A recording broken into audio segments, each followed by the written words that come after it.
السلام عليكم ورحمة الله. وعليكم الحمد لله رب العالمين والصلاة والسلام على سيد المرسلين وعلى آله وأصحابه أجمعين. আমরা আজ 4 এপ্রিল শুক্রবার দিন জুমার পরে নরসিংদী এসেছি।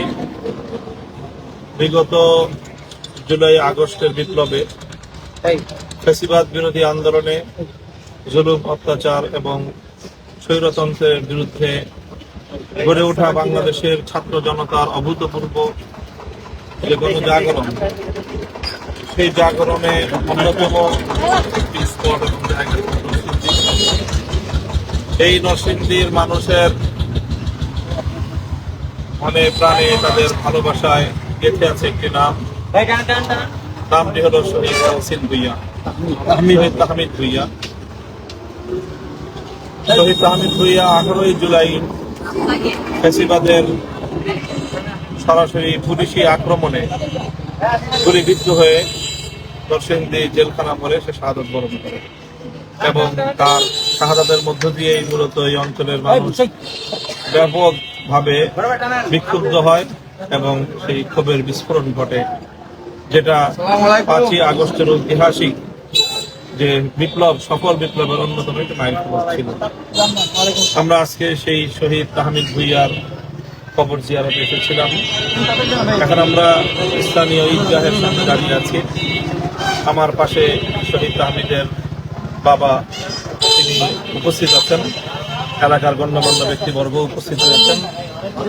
শহীদ তাহমিদ ভূঁইয়া নবম শ্রেণীতে পড়ুয়া এক টকবগে তরুণ, 15 বছর বয়সী।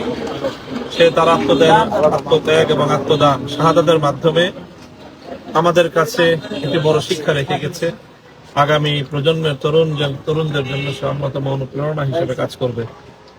ইতিমধ্যে জুলাই বিপ্লবের স্মৃতি সংরক্ষণের যে রাষ্ট্রীয় উদ্যোগ, সেই উদ্যোগের মাধ্যমে শহীদ তাহমিদকে আমরা ইতিমধ্যে যতটুকু জেনেছি যে বাংলাদেশের জাতীয় পাঠ্যপুস্তকের 7ম শ্রেণীর পাঠ্যপুস্তকে তার ইতিহাস এবং তার আলোচনা সেখানে অন্তর্ভুক্ত হয়েছে। এলাকার মানুষের প্রত্যাশা এবং আকাঙ্ক্ষা আরও রয়েছে এবং তারা চায় যে শহীদ তাহমিদকে শুধুমাত্র আলোচনার মাধ্যমেই নয়, বরং তাকে কেন্দ্র করে এখানে আরও কিছু গঠনমূলক কোনো প্রতিষ্ঠান গড়ে ওঠে, কোনো মাদ্রাসা, কোনো শিক্ষা প্রতিষ্ঠান, এই ধরনের কোনো উদ্যোগ এলাকা মানুষের পক্ষ থেকে গ্রহণ করা হবে। আমরা আলেম সমাজের পক্ষ থেকে, হেফাজত ইসলামের পক্ষ থেকে, বাংলাদেশ খেলাফত মজলিসের পক্ষ থেকে আমরা সর্বাত্মক সহযোগিতা করার প্রতিশ্রুতি দিচ্ছি এবং এই অঞ্চলের যারা মানুষ রয়েছেন তাদের সকলের প্রতি আমি উদাত্ত আহ্বান রাখছি যে আপনারা আপনাদের এই এলাকার কৃতি সন্তান, বীর সন্তান, আপনাদের আগামী প্রজন্মের অন্যতম অনুপ্রেরণার উৎস এই শহীদ তাহমিদকে নতুন প্রজন্মের সামনে তুলে ধরবার এই উদ্যোগকে আপনারা বাস্তবায়িত করার ক্ষেত্রে ভূমিকা রাখবেন। আপনারা এগিয়ে আসবেন ইনশাআল্লাহ। যদি এলাকার মানুষ সেইভাবে সহযোগিতা করে, আমরা সেই উদ্যোগকে সফল কাম করার পক্ষে আমাদের জায়গা থেকে সর্বাত্মক সহযোগিতা আমরা পালন করতে চাই।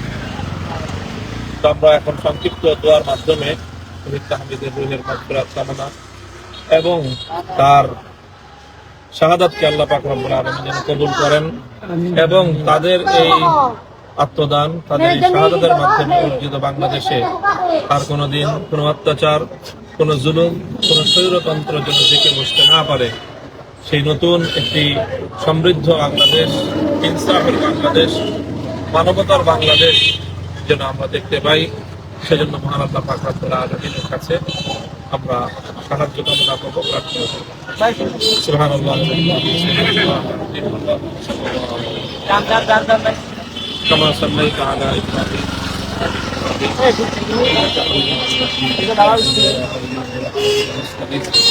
إله العالمين رب العالمين। আমাদের এই কচি সন্তান, মায়ের বাবার আদরের কলিজার টুকরা, আল্লাহ আপনি নিয়ে গেছেন মানুষের, তার শাহাদাতের মাধ্যমে বাংলাদেশের মানুষ মুক্তি লাভ করেছে। এদেশের মানুষ শুধু অত্যাচার, রেহাই পেয়েছে।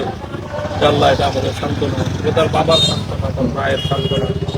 আল্লাহ এছাড়াও আপনি তার বাবা মা এবং তার পরিবার পরিজনকে আল্লাহ দুনিয়া এবং আখিরাতে উত্তম বিনিময় দান করুন। তাদেরকে ধৈর্য ধারণ করার তৌফিক দান করুন। সন্তান হারানোর যে বেদনা, আল্লাহ এই বেদনা একমাত্র আপনি পোষণ করতে পারেন। আল্লাহ কিভাবে আপনি পারেন সেটা আপনি ভালো জানেন। আপনি কুদরতের মালিক।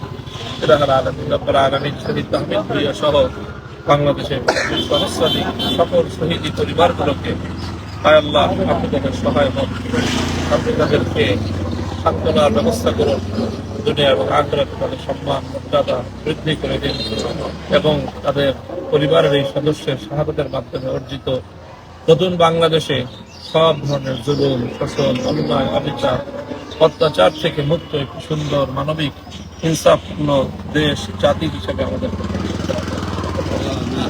আল্লাহ যারা এই ঘাতক হত্যার সঙ্গে যারা জড়িত তাদের উপযুক্ত বিচারের মাধ্যমে বিশ্ব দরবারে যেন আমরা একটি উত্তম দৃষ্টান্ত স্থাপন করতে পারি।